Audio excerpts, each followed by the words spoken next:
Bill Romanowski made around $30 million during his NFL career, but his life today looks nothing like you'd expect. The four-time Super Bowl champion has faced bankruptcy, a massive $15.5 million tax bill, and serious financial problems. So how did things get this bad? Bill Romanowski played 16 seasons in the NFL from 1988 to 2003, and by the time he walked away, he'd banked what's reportedly around $30 million in career earnings. That number came from four teams: the 49ers, the Eagles, the Broncos, and the Raiders, and 4 Super Bowl rings along the way. He wasn't just cashing checks either. He left the league with 4 Super Bowl rings and significant career earnings, though not without financial and legal challenges in the years following his retirement. Here's where it gets rough. 2 decades after his final game, Bill and his wife Julie found themselves staring down a demand from the United States government for more than $15 million. U.S. attorneys allege that the Romanowskis owe more than $15.5 million in back taxes. That's half of everything he ever made in the league, gone to a debt that had been quietly growing since the late 90s. The way it unfolded reads like something out of a legal thriller. The government had a hearing scheduled. The Romanowskis had ignored the lawsuit for months, and then, less than a day before that hearing, they filed for bankruptcy. The Romanowskis never responded to the DOJ's 2023 lawsuit. In March 2024, the government filed a motion for default judgment, and a hearing was set for April 30, 2024. Less than 24 hours before that hearing, Bill and Julie Romanowski filed for Chapter 11 bankruptcy, triggering an automatic stay that halted the government's collection effort. That first filing didn't hold up. The first bankruptcy petition was dismissed by a judge within weeks, and the automatic stay was lifted. So the fight kept going. By the fall, the Department of Justice was back at it, and the case moved toward its breaking point. In the fall of 2024, the stay was partially lifted, allowing the DOJ to resume its litigation on the tax claims. And in February 2025, a California judge ordered the Romanowskis' personal bankruptcy case converted from Chapter 11 to Chapter 7, meaning their assets would be subject to liquidation rather than reorganization. Chapter 7 isn't a reset button, it's a liquidation. It means a trustee steps in and starts selling off what's left to pay creditors, starting with the IRS. And the judge overseeing it wasn't gentle about how she got there.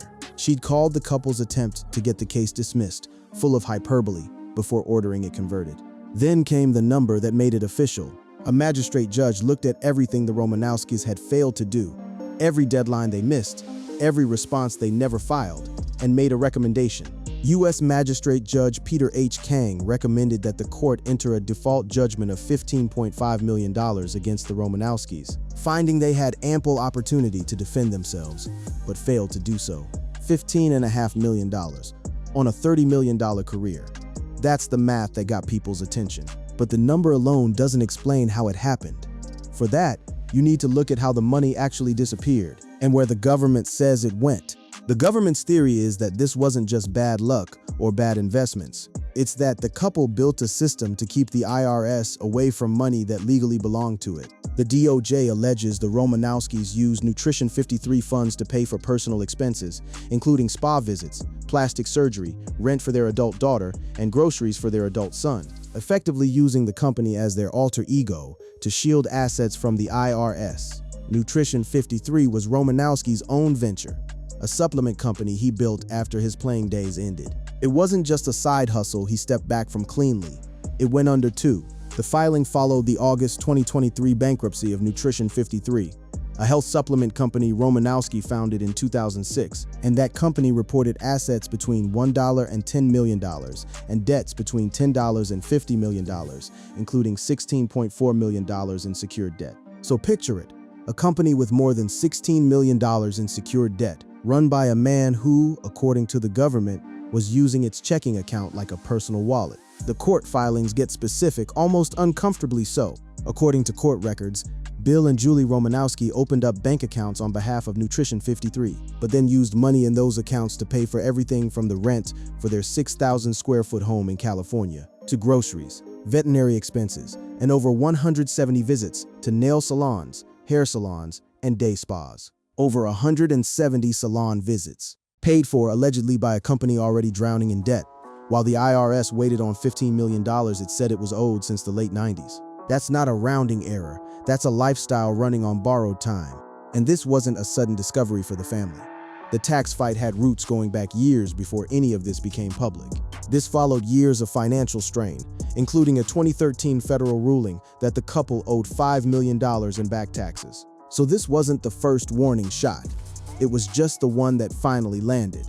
To understand how Bill Romanowski made his money, you have to understand how he made his hits. This is a man who earned the nickname RomoCop, who started 243 consecutive games, an NFL record for linebackers, and who built a reputation as one of the most feared defenders to ever put on a helmet. The intense Romanowski had a memorable NFL career, playing for 4 teams from 1988 to 2003, and the 2-time Pro Bowler once suited up in 243 consecutive games, an NFL record for linebackers, and is the only linebacker to start in 5 Super Bowls. But the price of that streak, that reputation, that money, it wasn't paid only in dollars. It was paid in brain trauma he's still dealing with today. Romanowski has been open about the toll. Bill Romanowski sustained 20 documented concussions, and certainly more he doesn't know about, during his 16-year NFL career as a linebacker. 20 documented, that's not counting the ones that went unreported, the ones he shook off on the sideline because sitting out meant losing his spot, losing his paycheck, losing everything he'd built his identity around. And when the NFL's concussion crisis started making headlines through players like Ken Stabler, Romanowski didn't dodge the conversation. He leaned into it. He said, "I pretty much assumed that was the case. More and more I realized that pretty much all of us football players who have had a lot of collisions probably have CTE. That's a reality. That's a former player, one of the toughest to ever play the position, essentially telling the public he assumes he's got a degenerative brain disease. And instead of retreating from that, he spent years trying to fight it off with an aggressive, almost obsessive routine. Bill Romanowski is proactively trying to combat any potential long-term effects from brain concussion injuries, including 40 treatments in a hyperbaric chamber to prevent CTE. 40 sessions in a hyperbaric chamber, a treatment normally reserved for severe infections and radiation injuries, just to try and protect a brain that took 20 documented blows over 16 years. And he didn't stop there. He still goes in the hyperbaric chamber once a month and expects to do so the rest of his life. And he also takes what he calls a brain-focused product and turmeric, drinks 2 gallons of water a day, takes massive amounts of enzymes and exercises daily.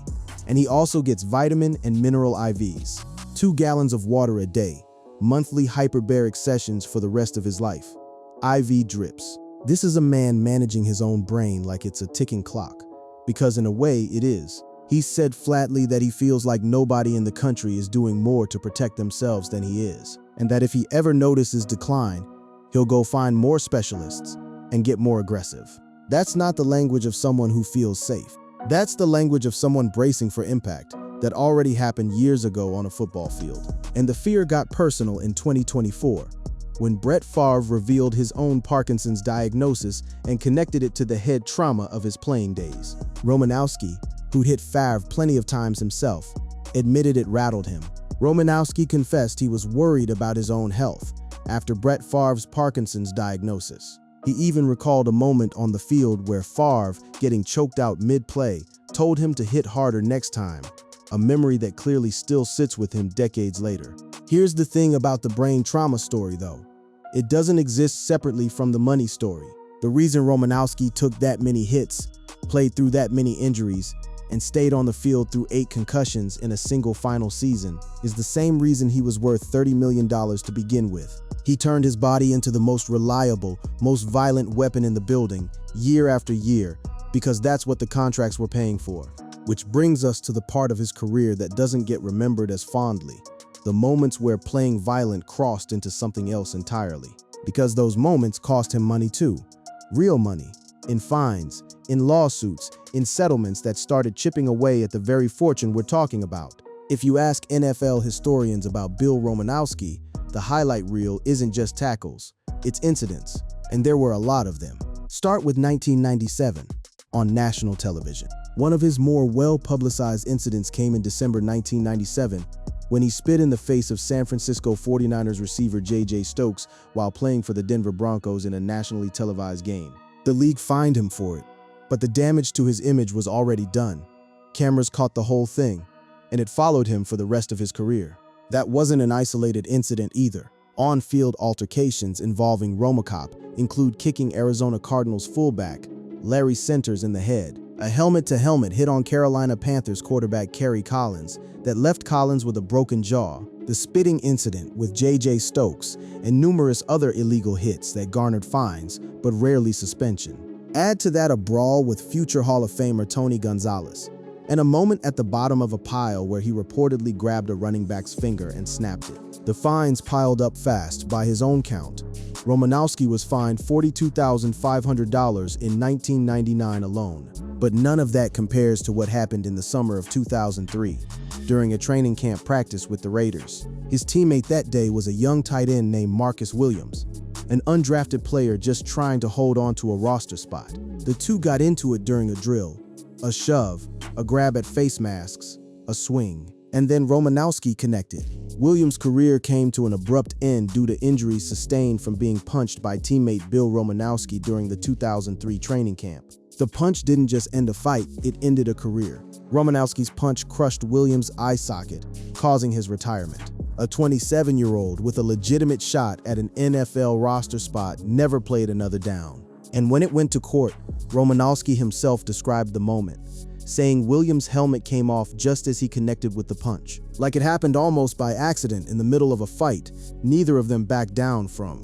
The legal fallout was brutal and expensive. Williams subsequently sued Romanowski and won over $300,000 in damages. Different reports put the number slightly higher, closer to $415,000 once everything settled. Either way, it was real money coming directly out of Romanowski's pocket, years after the ball had stopped snapping for him.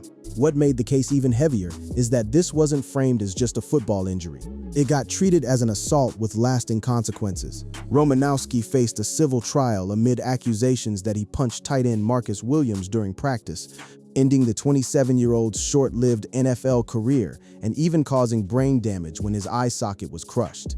On the stand, Romanowski didn't hide behind the tough guy persona that had defined his whole career. He broke down, describing the split between who he was at home and who he became on the field. He explained the duality of his existence, a family man and somebody who plays a violent game. He cried recalling his freshman year at Boston College, fighting just to make the roster, the same hunger that had carried him all the way to 4 Super Bowl rings and a $30 million career. That hunger is exactly what fans loved about him, and exactly what got him in trouble again and again.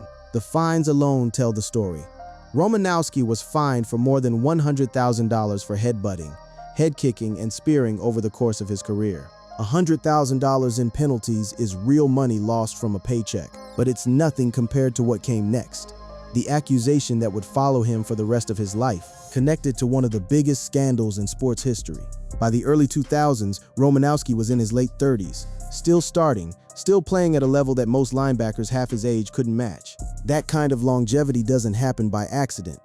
And in 2003, the truth about how he was doing it came out through one of the biggest doping scandals in American sports. The 2003 Balco scandal rocked the NFL, as numerous players were found using steroids, including many Raiders players, with Romanowski being one of them. Balco, the Bay Area lab cooperative, wasn't just a supplement company. It was the center of a federal investigation that took down Olympic sprinters and reshaped how professional sports handled drug testing. Romanowski didn't dodge it when it came out. He admitted where the drugs came from, and when he'd used them, he said he used steroids only in the end, from 2001 to 2003, and that he got them from Victor Conte, head of the infamous sports supplement lab called Balco. That's not a rumor or an accusation from a rival. That's Romanowski, on record, connecting his own name directly to the biggest doping scandal to ever touch the league. He was specific about what he took too. He said, "I took human growth hormone for a brief period, and I definitely didn't receive what I got out of THG." That kind of admission, from a player who'd already built a reputation for violence on the field, only fed the theory that his aggression wasn't just mental, it was chemical. That theory became central to the Marcus Williams lawsuit. The claim wasn't just that Romanowski threw a punch. It was that the punch came from a body altered by performance-enhancing drugs, and that the man throwing it wasn't fully in control. Players claimed that Romacop was suffering from roid rage, and Williams, who was awarded $340,000 for the incident, said that he and his lawyer just wanted to prove what is right and wrong about football. Romanowski pushed back on that narrative every chance he got. When CBS sat him down for an interview about his career, He was asked point-blank whether steroids explained the violence. He didn't accept the excuse. If this extraordinary violence sounds like roid rage from steroid abuse, Romanowski says it is not. Instead, he pointed to something less chemical and more psychological: the pressure of staying on an NFL roster in his late 30s, competing against players a decade younger, knowing that one bad game could end everything he'd built. He described the mental state he had to manufacture just to survive in the league that long. In a brutally honest book about a brutal career, Romo admitted he had regrets: the steroids, the cheap shots, but told interviewers there was only one way to survive in the NFL: with overpowering strength and hatred, saying he felt he could take himself to a place other guys weren't willing to go, hating the next opponent before Sunday even arrived. That's the trade he made. Year after year, hatred as fuel, steroids as a shortcut through age and injury, concussions as an accepted cost of staying employed, and all of it in some form connects back to that $30 million figure. Because every fine, every lawsuit, every year he squeezed out of his career passed when his body should have quit, added, or subtracted from the total. It also connects to what came later: the CTE fears, the hyperbaric chamber, the constant monitoring of his own decline. Because a body pushed that far with steroids, concussions, and unchecked violence doesn't just walk away clean when the whistle blows for the last time. It walks away carrying a bill that comes due slowly, over years, in ways that don't show up on a stat sheet. By the time he retired in 2003, Romanowski had cashed nearly every check football could offer him: the rings, the record for consecutive starts, the reputation, the endorsement deals for his supplement business. What he hadn't figured out yet was how to hold on to any of it once the whistle stopped blowing for good. So where does all of that leave him now? Not in a mansion counting rings.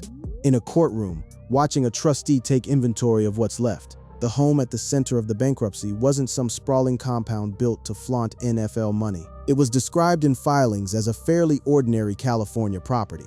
Their home address is a house in Lafayette, California, worth about $2.3 million according to Zillow. In other words, just your typical California home. That's the residence a $15.5 million federal judgment is now hanging over. The Chapter 7 conversion means there's no more reorganizing, no more payment plans stretched over years. The bankruptcy court converted their case to Chapter 7, which allows for the liquidation of assets to pay creditors, including the IRS. Everything with resale value, the house, whatever's left of Nutrition 53's assets, personal property, becomes fair game for creditors standing in line, with the federal government at the front of it, and the number attached to all of it kept circling back to the same figure. If the court's recommendation is adopted, the Romanowskis will owe $15.5 million to the IRS, and the government could seize their assets, including those held by Nutrition 53. Half of a $30 million career, wiped out by a debt that traces back to unpaid taxes from before some of his own grandchildren were born. What makes it land harder is the contrast. This isn't a guy who never made real money. He made more in one contract than most people make in a lifetime. Among his notable deals was a 7-year contract with the Raiders in 2002, which included a $1.3 million signing bonus and a $700,000 base salary that first season. He had Super Bowl bonuses on top of base salaries in the six figures, endorsement money from his playing days, and then a business he built himself afterward.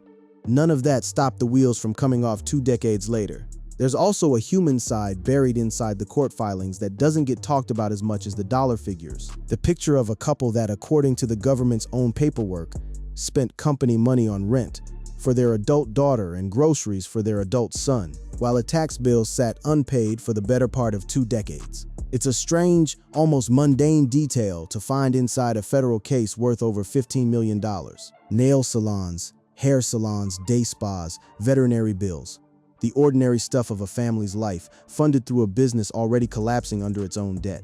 Meanwhile, the man at the center of it all is still doing the same thing he's been doing since he retired, trying to outwork the damage his career left on his body. Still driving to the hyperbaric chamber once a month. Still drinking his 2 gallons of water. Still watching for the signs of decline he's convinced will eventually show up. Because 20 documented concussions don't just disappear because you want them to. That's really the through line of this whole story. A man who was paid enormous money to inflict and absorb violence for 16 years, who turned that violence into fines and lawsuits that ate into the fortune while he was still playing, who leaned on steroids in his final seasons to keep competing against younger bodies, and who, once the game ended, built a business that collapsed into the same kind of financial trouble that had shadowed him since the late 90s. The rings are still his. The record for consecutive starts is still his.